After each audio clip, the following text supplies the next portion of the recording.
Yo, what's up? So, today I'm going to teach you how to make a Monte Booker type beat. Here's an example of what we're going to be making today.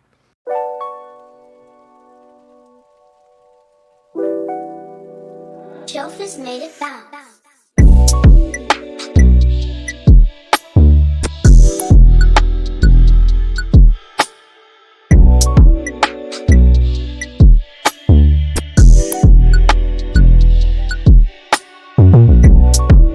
So yeah, really simple beat.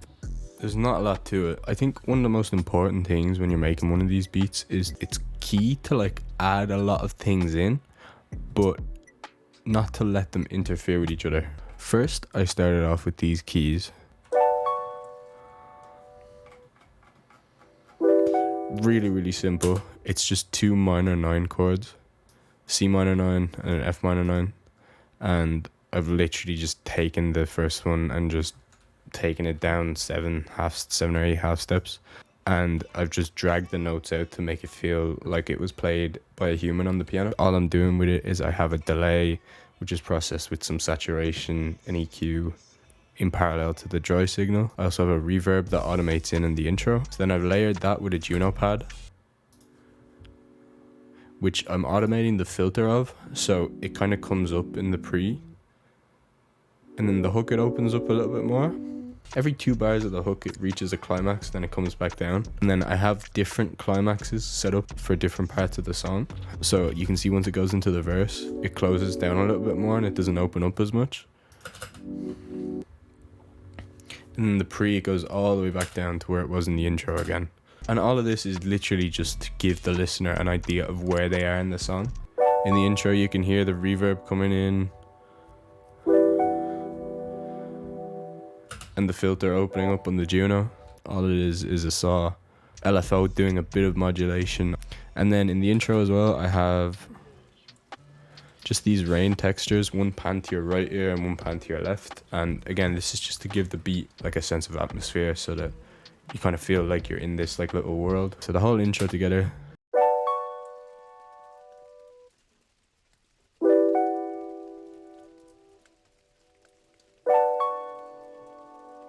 This is what I'm saying, it's really simple. It's 4 layers aside from the effects, the swells and everything, but that's the key to this, is just doing a lot with as little as possible. I also have this reverse crash from another Monte Booker kit. Actually, I'm going to link that Monte Booker kit down in the description.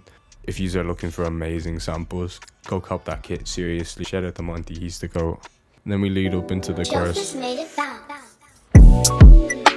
And then the drums are super simple. So I started off with a kick and a snare. The kick is made up of 2 layers. It's one higher kick, which is giving it more of the top end. I'll play that. You can hear I've EQ'd out a lot of the low end.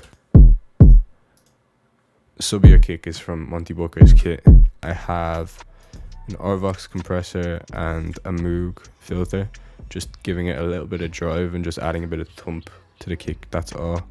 And then I have this cool drill snare, which you hear a lot on lo-fi type of drill beats. Together, sound like that. Nice bounce already, even though it's super simple. The kick pattern just repeats and repeats. And then I added in these little hi-hats.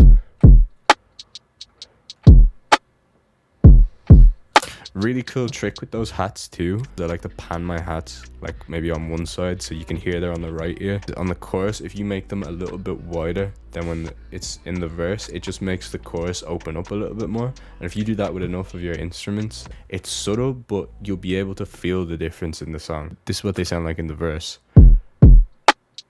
They sound like they're more in the center, whereas in the chorus it's out here, and just makes the world of difference.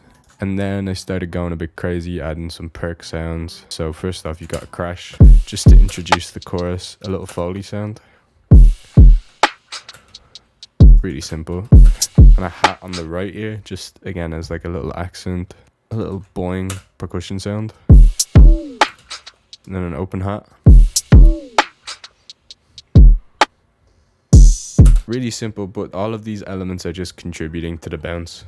Again, they're not doing crazy things like that. You're just adding perks in little places that gives the rhythm an extra feel to it. More perks.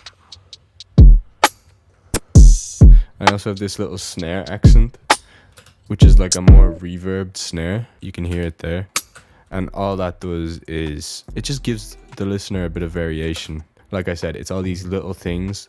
Like, you're not necessarily adding like a million different perks to create the rhythm of the track, because then you just end up confusing your listener. You want it to be simple and concise, and then I feel like that does the job perfectly. Yeah. Love layering samples to create something new. Not a lot of people do it in hip hop either, because you're generally chasing like quick beats. I find like you want to be able to cook up in like an hour, half an hour, less than that for some people even. But sometimes it's good to take some time and just like really consider the sample choices that you're making. You can end up with some really nice products. The drums with those 2 melody layers.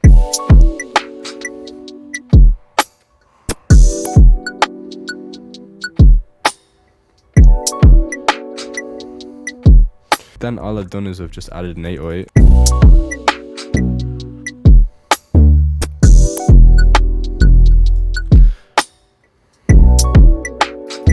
Which is really simple. Like, for the most part, it has 3 notes in the whole pattern.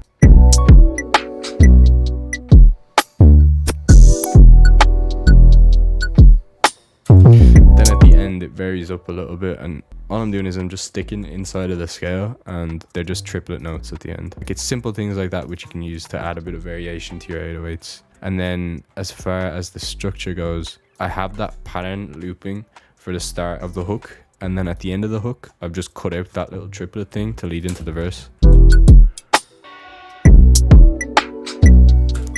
Yeah, really simple. And then I have this vox.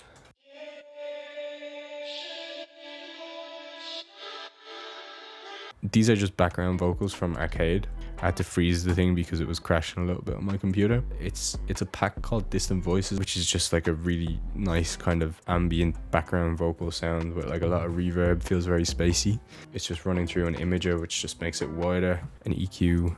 On the bus I have a wider, which again is just making the image of it a little bit wider. Dr. MS. This is a really cool plugin which you can use to scoop out a lot of like the actual like mono signal of the track. You can reduce that while still keeping the sides, which creates like a really interesting effect. And Soothe again, which is just a really good plugin for getting rid of all these like harsh frequencies. Which is super because it creates so much space in the mix, and it just saves you having to go in with an EQ and pick out those frequencies yourself. If you're not onto Soothe already, I don't know. Must be living under a rock. On the melody bus I have some saturation, really nice saturation plugin, SPL Vitalizer, which makes everything wider and just processes everything in a really nice way. And an EQ, putting out the mono signal a little bit further than it's cutting out the low end of the stereo signal. And then a compressor on the melodies, just ducking the kick out of the melodies. Notice that I haven't done this with the 808. I don't sidechain compress the 808. I don't know who started saying that on YouTube. Somebody did, and it became a thing for ages. And I hear so many people's beats where they sidechain the 808s with the kick. Seriously, do not sidechain your kick to your 808s. It does not work. But yeah, it gives it a really cool effect when you're taking the kick out of the melodies.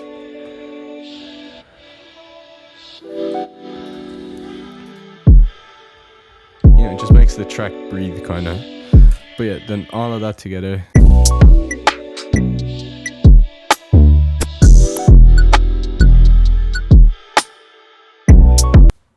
I have this little like percussive melodic element going on.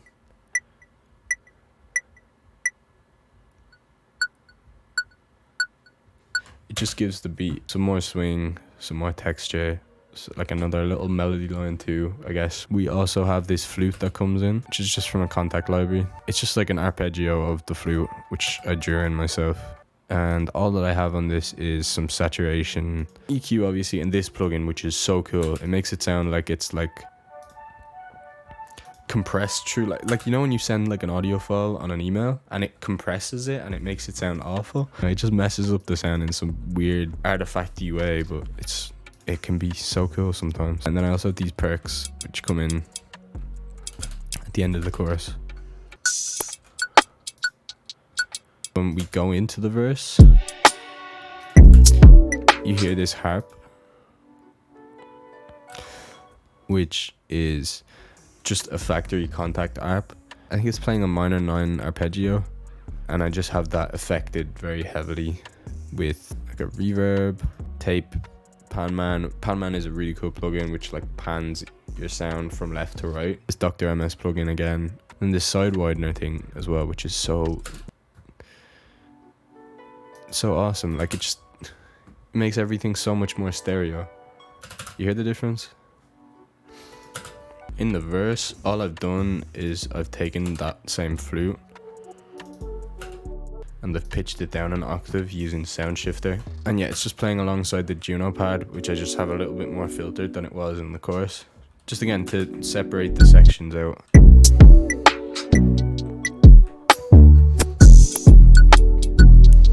And also arrangement wise, I've taken the vocals out here because I didn't want it to feel as wide. So then we get into the pre-chorus. Everything widens back out again. On the melody bus, I have side widener turned on. Listen to what that's doing.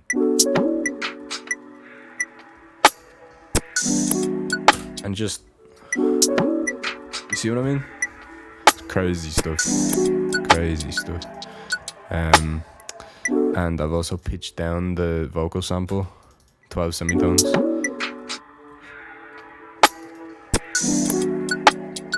And this is where we're building back up to the chorus. So the Juno comes back in the second half of that. It's opening back up, which is like a build up. And I also have like a little riser thing. Reverse crash from a Monte Booker kit, I'm fairly sure.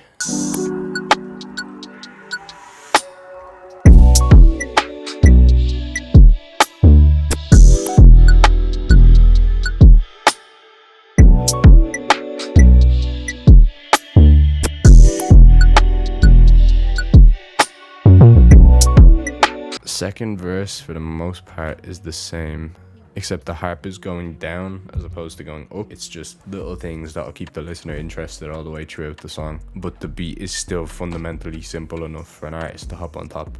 Where it changes up a little bit, in the pre-chorus I have a filter that automates on, and it just takes the top end out of everything.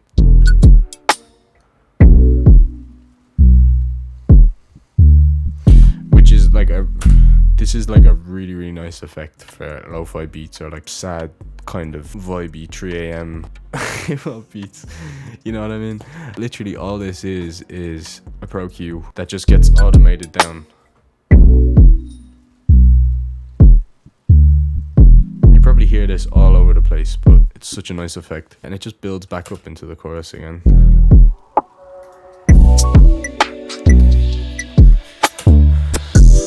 Oh, something I didn't go over is I took a chop of the vocal sample, added a load of reverb to it, and I just reversed it so that at the end of the chorus it's building up into something. And it's really subtle, like it just sits in the background. On the master, I'm just doing a bit of saturation with the black box, a bit of compression EQ with the SPL Vitalizer again, the K clip, which is just a soft clipper without the mastering. It sounds like it has no life, and then with the mastering, really simple. And yeah, that's literally the beat. Any of you can do this. I'd love to hear your beats too, so let me know if any of you have cooked something up using this tutorial to help. So if you want to check out the full thing, I'm gonna link the original video in the description below. Other than that, make sure to follow me on Instagram, Twitter, TikTok, like this video, comment anything that you want to see. But yeah man, the key is just keep it simple. But yeah, I'll catch you next time.